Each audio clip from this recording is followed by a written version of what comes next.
Hello friends, welcome back to mom and girl kitchen. இன்னைக்கு நம்ம mom and girl kitchenல என்ன பார்க்க போறோம்னா மாங்காய் போட்ட மீன் குழம்பு தான் பார்க்க போறோம். வீடியோக்குள்ள போறதுக்கு முன்னாடி நம்ம சேனலை புதுசா பார்க்குறீங்கன்னா சப்ஸ்கிரைப் பண்ணுங்க. பக்கத்துல இருக்க பெல் ஐகானை கிளிக் பண்ணா அப்பதான் நான் போற வீடியோ உங்களுக்கு நோட்டிஃபிகேஷனா வரும். இப்போ வாங்க வீடியோக்குள்ள போலாம்.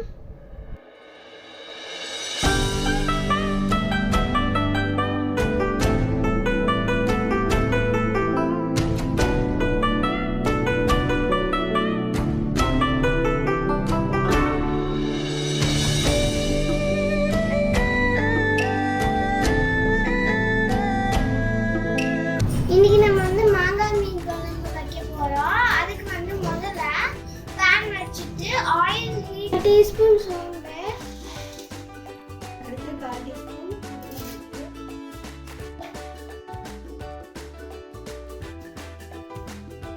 அடுத்து 1/4 டீஸ்பூன்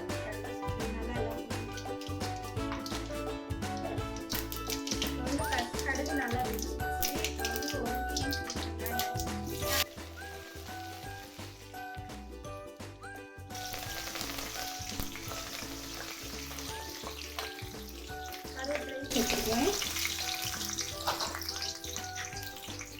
இது வந்து நல்லா கோல்டன் ப்ரௌன் ஆகும்.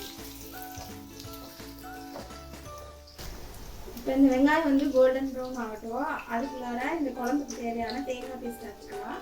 இதுக்கு வந்து ஒரு 6-7 சின்ன வெங்காயம், ஒரு பூண்டு சேர்த்துக்கலாம், ஒரு 2 பல் தேங்காய் சேர்த்துக்கலாம். இதை நல்லா தண்ணி ஊற்றி பேஸ்ட்டாக அரைச்சி எடுத்துக்கலாம். இப்போ வந்து நல்லா கோல்டன் ப்ரௌன் ஆயிடுச்சு. இப்போ 2 மீடியம் சைஸ் தக்காளி, ஒரு பச்சை மிளகாய் நறுக்கி வச்சுட்டு அதை போட்டு வதக்கணும்.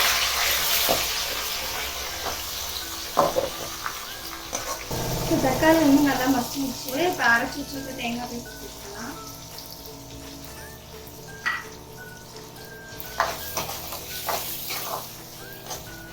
இதை நல்லா கலந்து வச்சுக்கலாம். இதோட 3 டீஸ்பூன் குழம்பு மிளகாத்தூள் ஆட் பண்ணிக்கலாம். இதில் வீட்டில் அரைச்சது மிளகா வத்தல், மல்லி எல்லாம் கலந்தது 3 டீஸ்பூன் போட்டுக்கலாம். இதெல்லாம் பச்சை வாசனை போய் நல்லா எண்ணெய் பிரிஞ்சு வர அளவுக்கு நல்லா வதக்கணும்.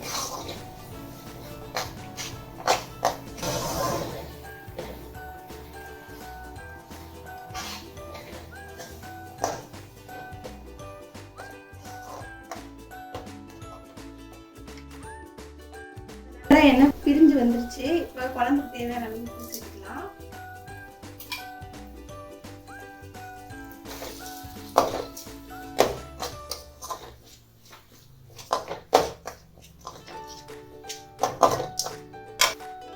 இப்போ வந்து மாங்காய் சேர்த்துக்கலாம்.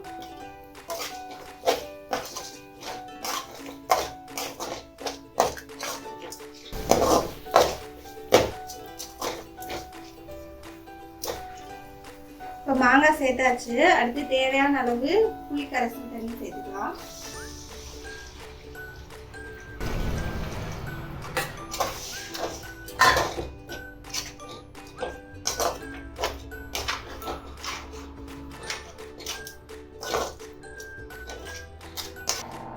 இந்த குழம்புக்கு தேவையான அளவு தண்ணி சேர்த்துக்கலாம்.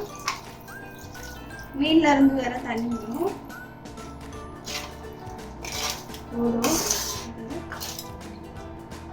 கொதிச்ச பிறகு நம்ம மீன் போட்டுக்கலாம். இப்போ வந்து குழம்பு நல்லா கொதிக்க ஆரம்பிச்சிருச்சு. ஆனால் இன்னும் கொஞ்சம் நேரம் வத்தணும். வத்தன பிறகு மீன் போடுவோம், இல்லைன்னா மீன்ல இருந்து வேற தண்ணி விடுவோம். அதனால இன்னும் கொஞ்சம் வத்தணும். இப்போ வந்து குழம்பு நல்லா வத்திருச்சு. இப்போ இந்த ஸ்டேஜில் மீன் ஆட் பண்ணிக்கலாம்.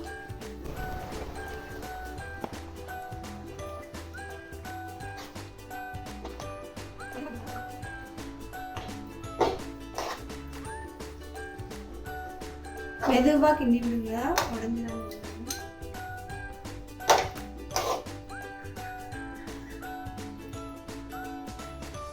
இது நல்லா கொதிக்கட்டும். ஒரு 10 நிமிஷம் வச்சுருக்கோம்.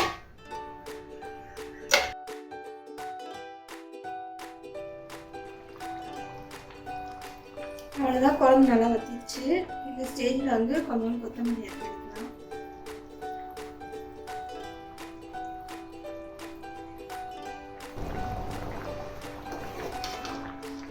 அதான் மீன் நல்லா வெந்துருச்சு. இந்த ஸ்டேஜில் அடுப்பு ஆஃப் பண்ணிடலாம்.